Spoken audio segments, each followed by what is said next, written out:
Good morning. Welcome to the Unitarian Universalist Congregation of Venice, which we call UCOV. My name is Janet Knudsen, and I'll be subbing for Eileen Leapley today as your worship associate. At UCOV, we work to bring a message of hope and grace to an imperfect world. No matter who you are or where you're from, you're welcome here. We welcome those who have some of the answers and those who have none of the answers, and those who aren't even sure they're asking the right questions. As a UUA-recognized welcoming congregation, we welcome and affirm all people, regardless of who they love or what pronouns they use. Please join us for refreshments and conversation on the lanai after the service. And while you're there, find out more about our church. We're glad that you've chosen to be with us today. Is there anyone here visiting with us for the first time who might want to stand and tell us your name and where you're from? Jean will bring you a microphone. Aha, somebody in the back row.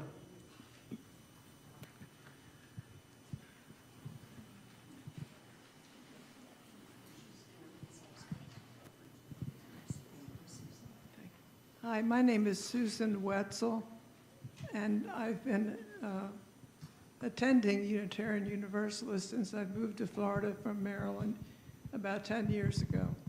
But I have been a former member of the Towson University Church in Maryland. Well, welcome. Thanks for coming today. Susan, thank you.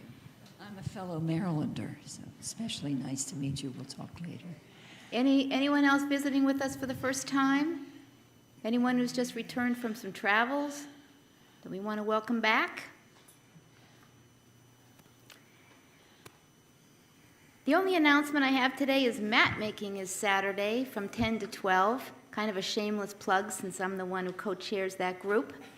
10 to 12 in Waters Hall on Saturday. If you're looking for something to do, please join us, and coffee and muffins are always served. Does anyone have any other announcements? Just a quick one, if you could repeat it. The toilet seat in the bathroom there is very loose. Be careful. Oh. Did you hear that, or do I need to repeat that? Be careful if you're in there. The seat is loose. We're now entering sacred space, so please silence your cell phones.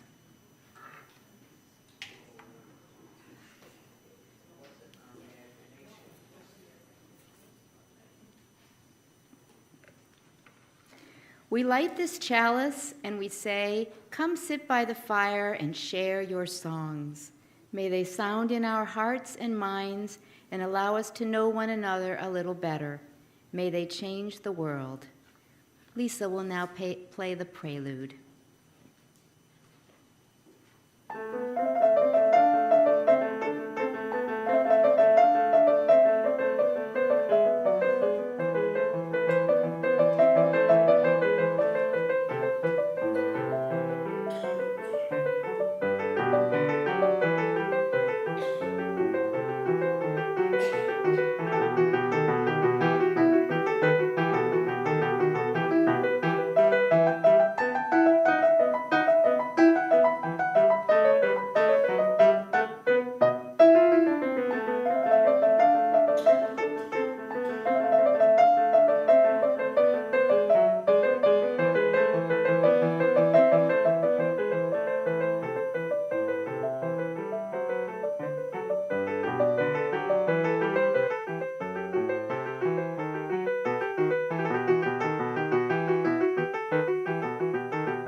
Boy, that's a tough act to follow, isn't it?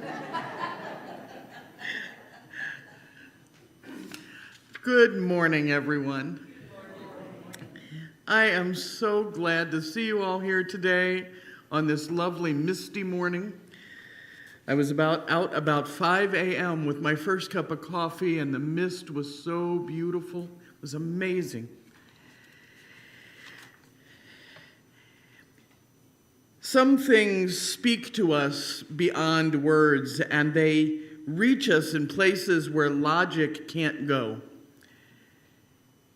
Direct experience is one of our 6 sources, and today we're going to be talking about music and how it can reach us in some deep and personal and transformative ways that take us out of our heads and into our hearts and our bodies. So come and let us worship here together. UCOV is a welcoming, caring community open to anyone who respectfully enters here. We encourage spiritual growth, seek meaning, and pursue justice together. So please join me now in reading the words of our covenant, the promise of how we will be with one another, and it's on the back of your sheet.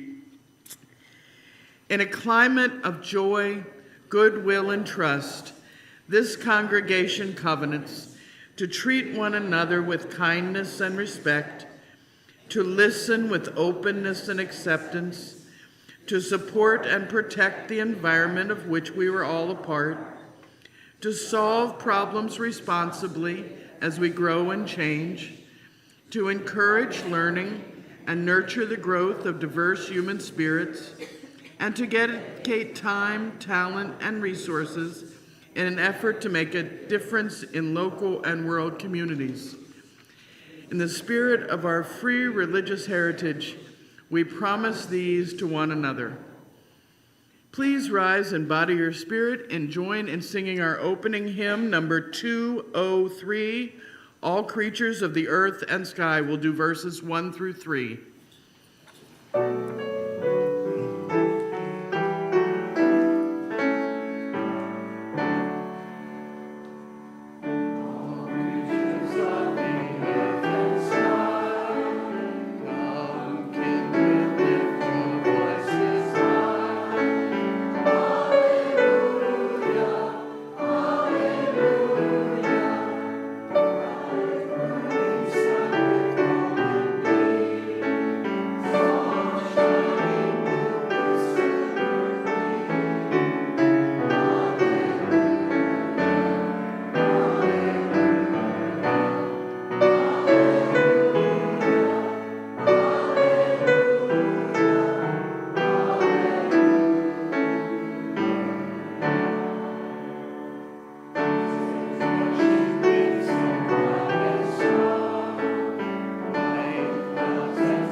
This is the time in our service where we gather our offering, and our offering words, as always, are offered with levity, because giving should never hurt.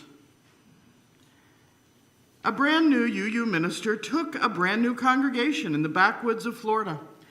He had been warned before he went to be careful and told that the people in the area were the cheapest and meanest he would ever encounter. A little frightened, he went anyway, and the first Saturday he went for a walk near a swamp. Out in the water, he noted a boat with several of his new congregants. They were whooping and laughing, and with a shock, he noted that the man skiing behind the boat appeared to be none other than the former pastor that he had replaced. "Well, I'll be," he said quietly, "even after he quit because they wouldn't raise any money. They're so kind. They're taking him out skiing like that. What sweet and generous people. Maybe I won't have to worry about fundraising after all."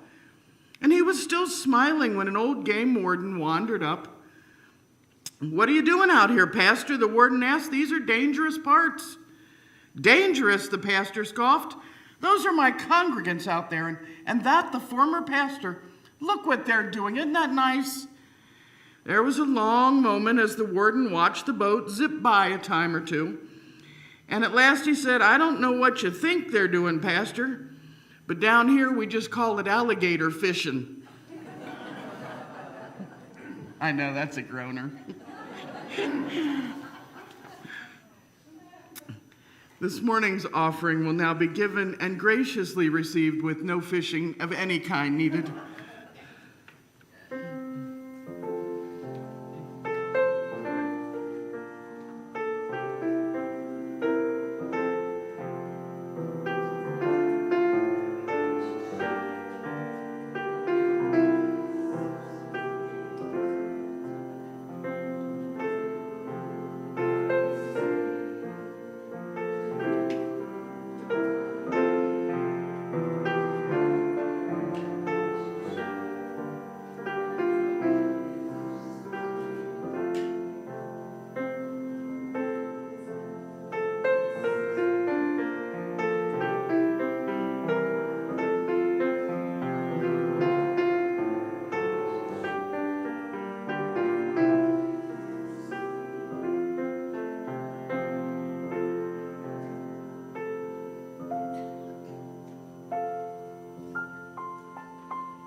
Thank you so much for these gifts and for everything you do for the life and the work of this community. Because it's as a community of human hands and human hearts that we come together here to bear witness to one another and to minister as we struggle with life's sorrows and we celebrate life's joys. At this time of sharing, you can raise a hand and someone will bring you a microphone. Please share only those stories that are yours to tell. As always, you can come up before or at any other time during the service and light a candle on the candle table. During Joys and Concerns, we will light them for you. And I have the first one this morning. You might notice that Steve and Eileen Leapley are not with us this morning. They are fine. Steve had a stomach ache last night and ran up to the ER to make sure it wasn't his appendix. And it wasn't. He's okay. They're letting him out this morning. They just kept him over tonight to keep an eye on him. They're fine. He does not want calls or cards or anything else. They were afraid if we didn't mention it, everybody'd think it was worse than it was. He's perfectly fine. A little grumpy, I'm sure. But does anybody else have a joy or concern for the day?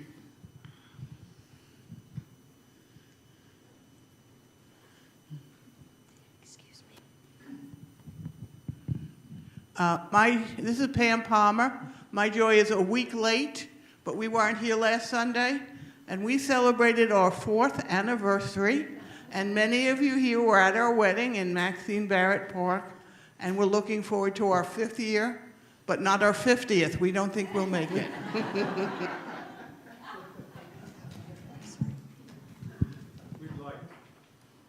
Hi, I'm Carol Wolfers. We're longtime members of the church here.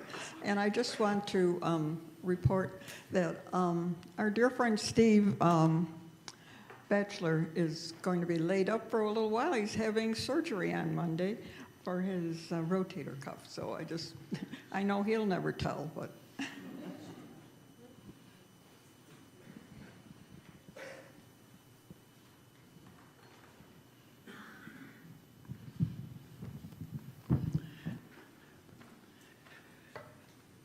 Please hold in your thoughts and prayers Eileen from our office. She is at the ER at the moment with her dad, who is not feeling very well at all, so keep him in your thoughts and your prayers. May the love of this community hold all who need love and concern, and may the light of our community shine on the broken places of the world. May we never look away when we're needed. May those who are grieving be comforted, and those who are tired find rest. May the broken places be healed, and may those who are filled with joy and laughter be abundant.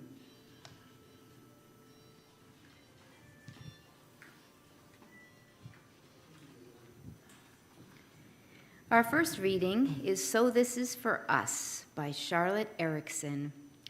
So this is for us. This is for us who sing, write, dance, act, study, run, and love. And this is for doing it, even if no one will ever know. Because the beauty is in the act of doing it, not what it can lead to. This is for the times I lose myself while writing, singing, playing, and no one is around, and they will never know.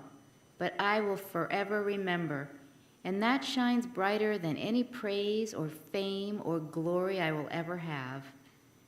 And this is for you who write or play or read or sing by yourself with the light off and door closed, when the world is asleep and the stars are aligned. And maybe no one will ever hear it or read your words or know your thoughts, but it doesn't make it less glorious. It makes it ethereal, mysterious, infinite, for it belongs to you and whatever God or spirit you believe in, and only you can decide how much it meant and means and will forever mean. And other people will experience it too, through you, through your spirit, through the way you talk, through the way you walk and love and laugh and care. And I never meant to write this long, but what I want to say is, don't try to present your art by making other people read or hear or see or touch it. Make them feel it. Wear your art like your heart on your sleeve, and keep it alive by making people feel a little better, feel a little lighter. Create art in order for yourself to become yourself, and let your very existence be your song, your poem, your story. Let your very identity be your book. Let the way people say your name sound like the sweetest melody. So go, create, take photographs in the wood, run alone in the rain, and sing your heart out high up on a mountain where no one will ever hear. And your very existence will be the most hypnotizing scar. Make your life be your art, and you will never be forgotten. For our meditation reading, Michael Bassey Johnson writes, "Music replays the past memories, awakens our forgotten worlds, and makes our minds travel." With these words in mind, please join me in 1 minute of silent thought, meditation, or prayer.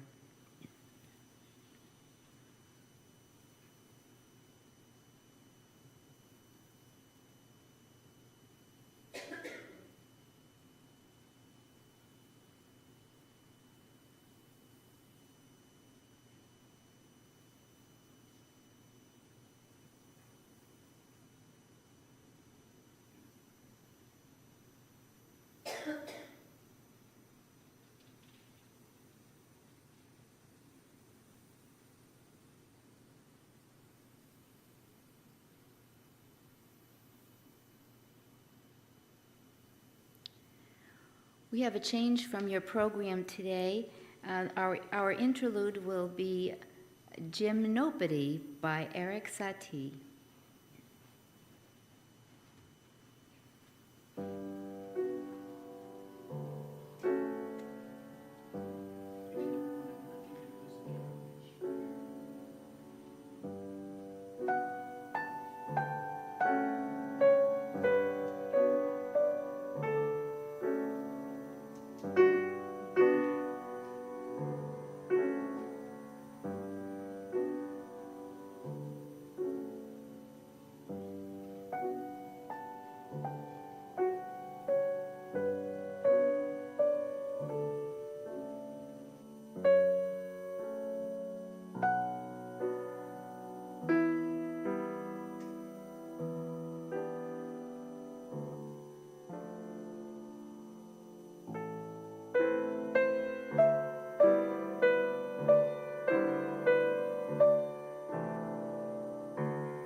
You're going to see a video in just a minute that some of you are going to love and some of you are going to absolutely hate. Years ago, Simon and Garfunkel came out with The Sound of Silence, and it was a beautiful melody and words that compelled you to think about the message. And today we're going to hear another version of that song, same melody. It's done by the group Disturbed. We're going to see the video.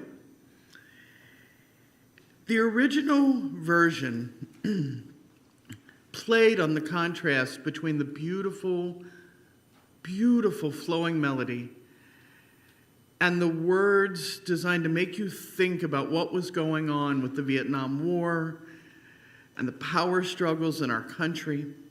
But it wanted you to think. This version wants to grab your emotions by the throat. If you've never heard the original, Google it tonight. But this is The Sound of Silence, two completely disparate interpretations and emotional approaches.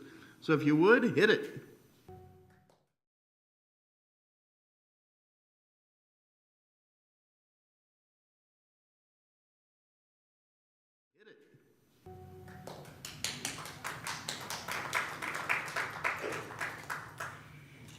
Our second reading is Question by Lawrence Rademakers. This is a profound mystery which I cannot begin to ponder. Perhaps you can help. Think of it.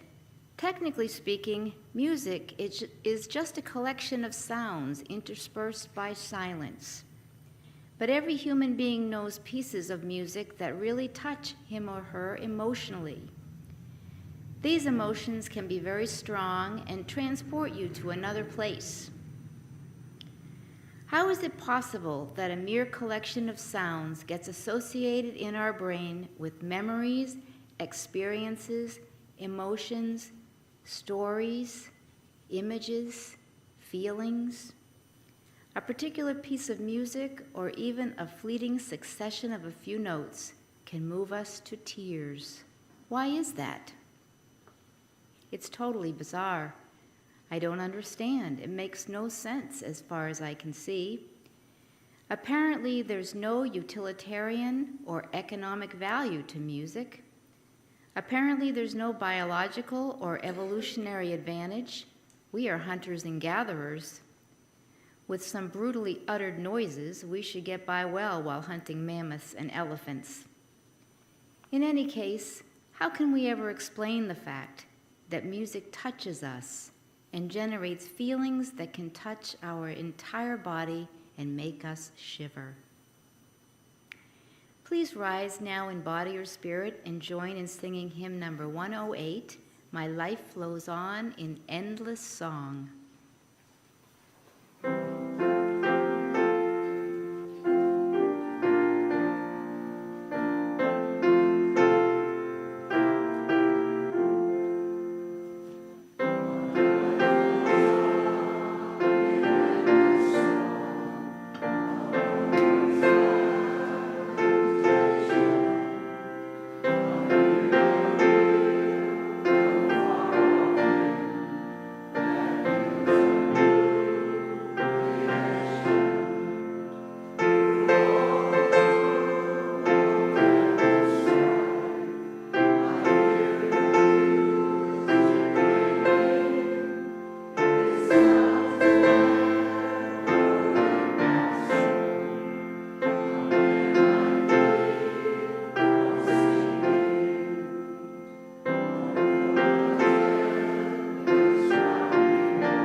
When I listen to Disturbed's version of The Sound of Silence, it makes me think about what is going on with the rise of Christian nationalism, the various neon gods that are currently being put up as the new way, the Messiah, the truth, the light. All of the ears hearing facts and not hearing a word. Sound is powerful. How many of you have some piece of music that when you hear it, you are instantly brought back to where you were when you last heard that music? Got a bunch. I'm seeing a lot of head nods. I've had people say, I will never forget I was listening to the radio when JFK was killed.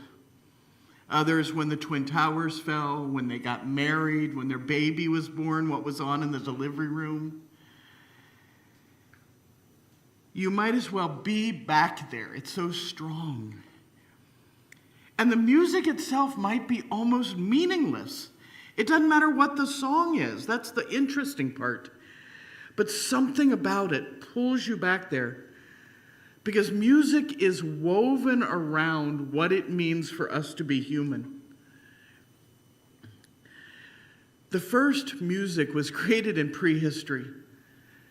Sticks or antlers slamming on rock or bone, mimicking a heartbeat. The very first drums were created in China. Some say 5,500 BCE, others say 6,000 before the Common Era.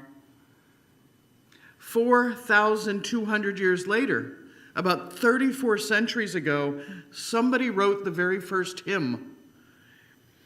And it was called Hurrian Hymn Number 6. You can actually Google this one. They have played it. They have tried to play this. It sounds very alien to our ears today. Of course, people being people, it was all about fertility, dedicated to the moon goddess, Nikal. By the 2nd century, somebody wrote the first hymnal. In our gray hymnal, number 20, the words to that, Be Thou My Vision, those were written in 600 CE. Humans are built to make music, and we don't know why. Is all music meaningful or useful? Oh my gosh, no. Anybody who has sat through a version of She Bangs by, what's his name, Leonard Hung, or What Does the Fox Say, or Baby Shark, you know that all music isn't good. Some music is just horrible. But we are music-making animals, and music can reach down inside and grab us by the nervous system. Music can be a direct experience of transcending mystery and wonder, affirmed in all cultures, which moves us to a renewal of the spirit.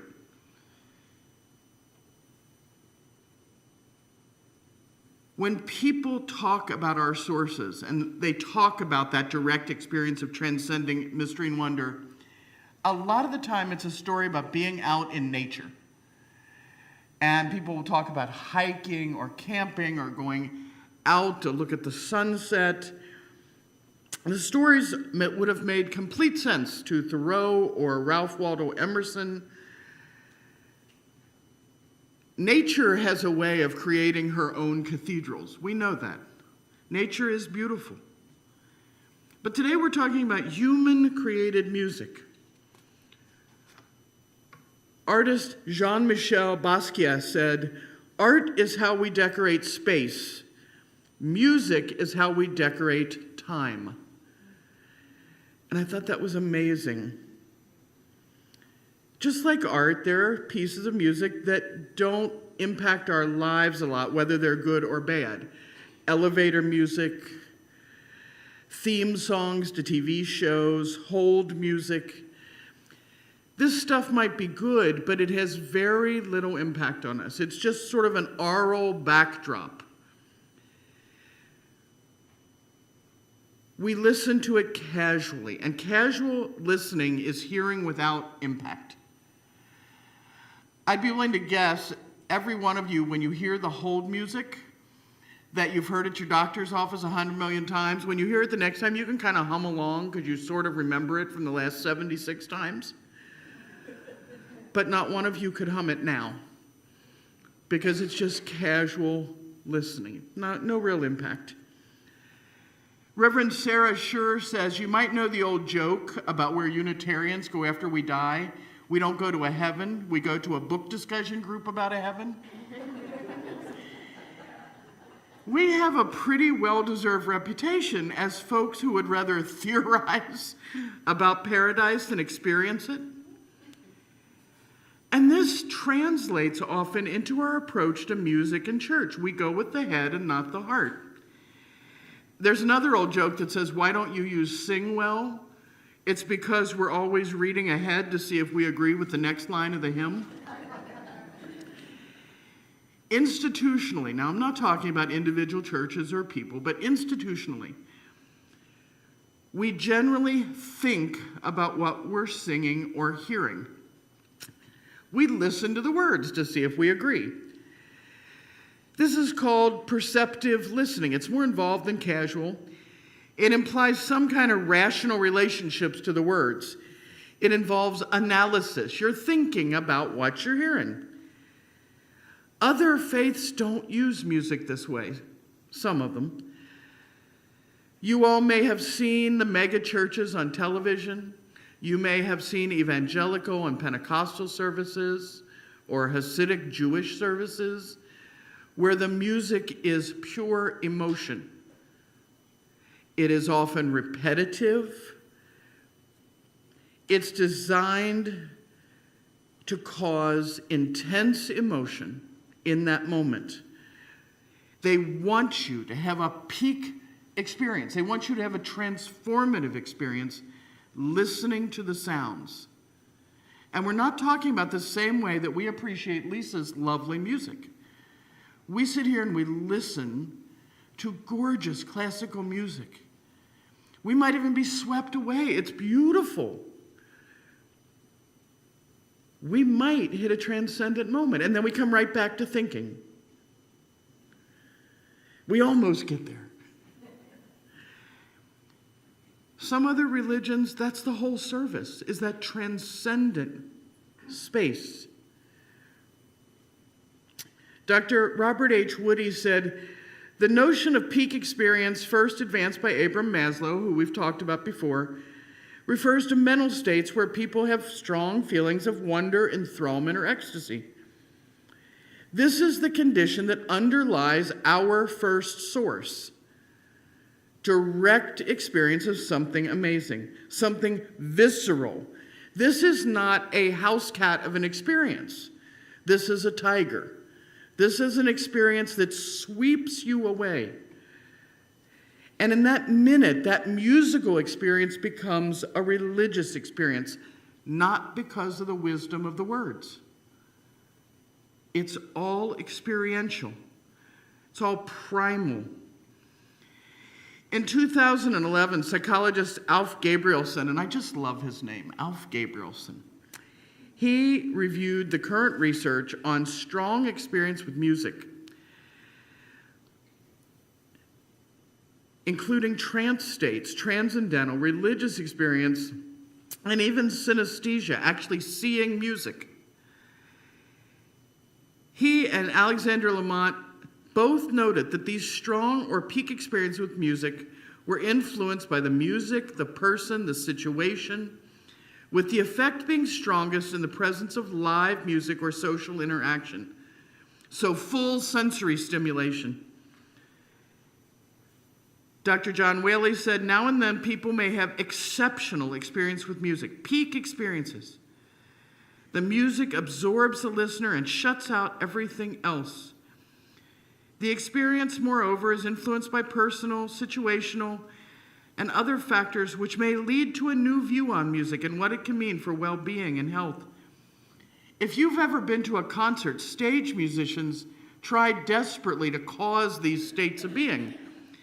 Some of you may remember when the Beatles were still touring, and you'd see the videos of people screaming and shaking their heads and crying. And when Elvis first started touring, it was ridiculous.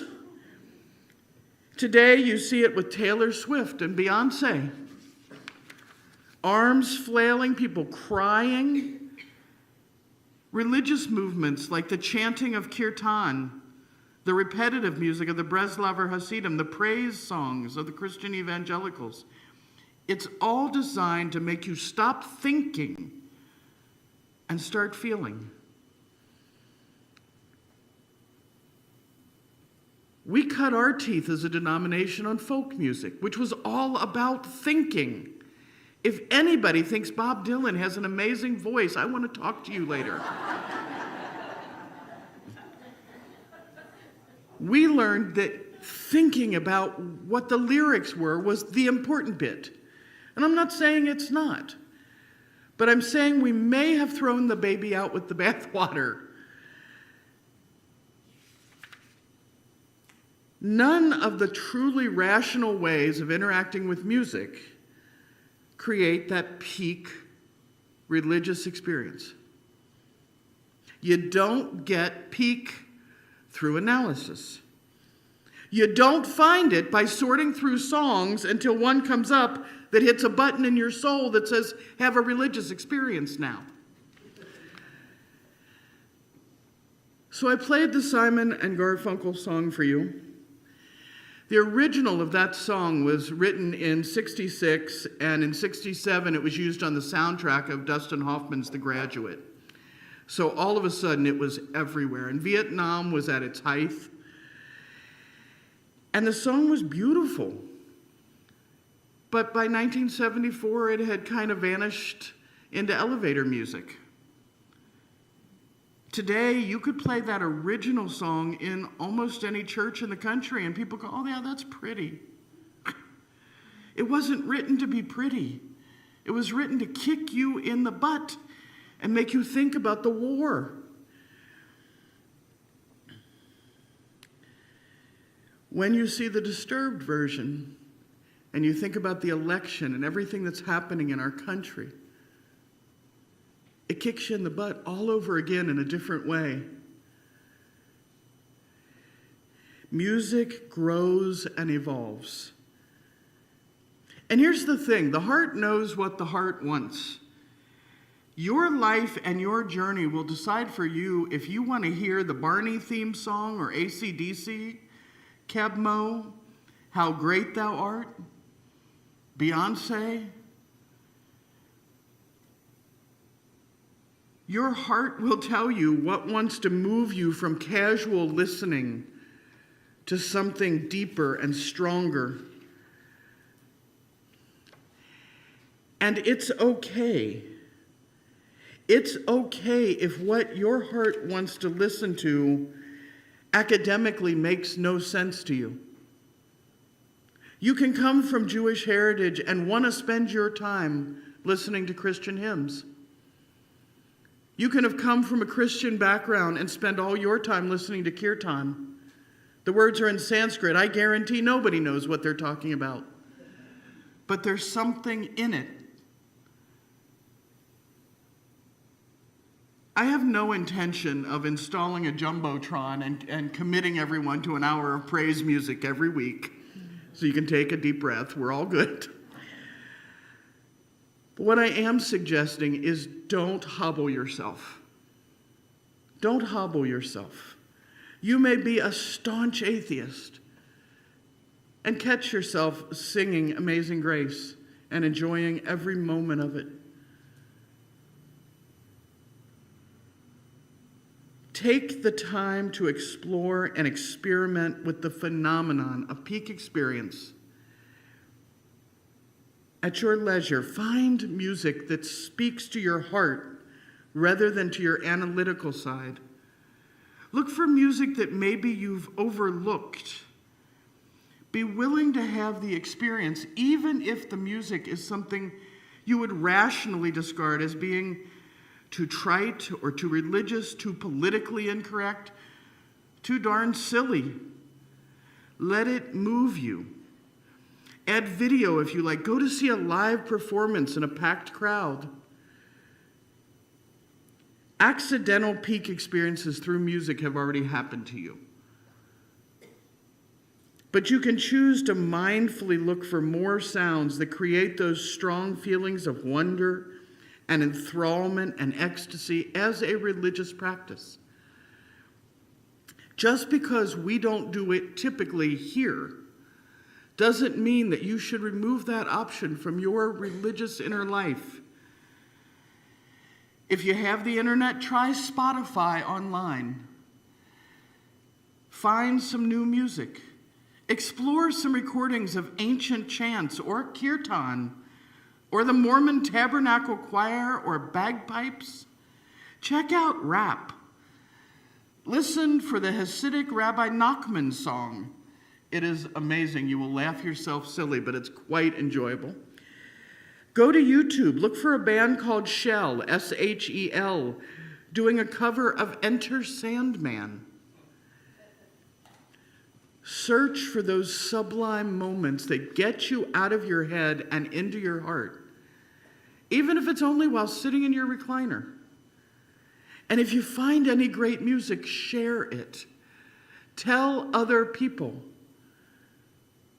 We're always looking for a few good tunes. Amen.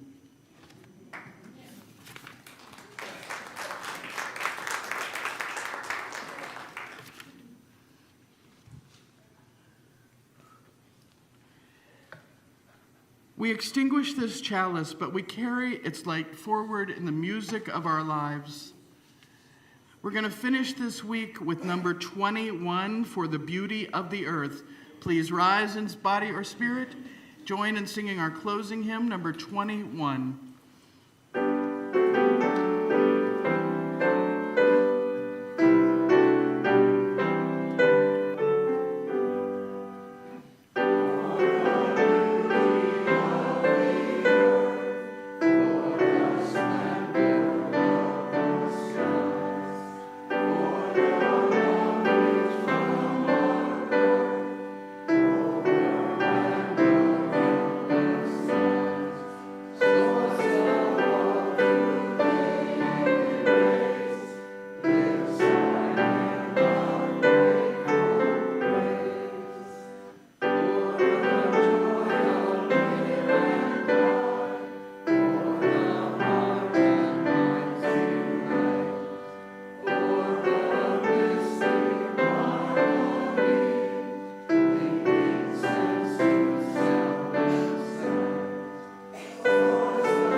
Go out in joy, ready to hear and to experience the music of the world. Peace, Ashe, and may it be so.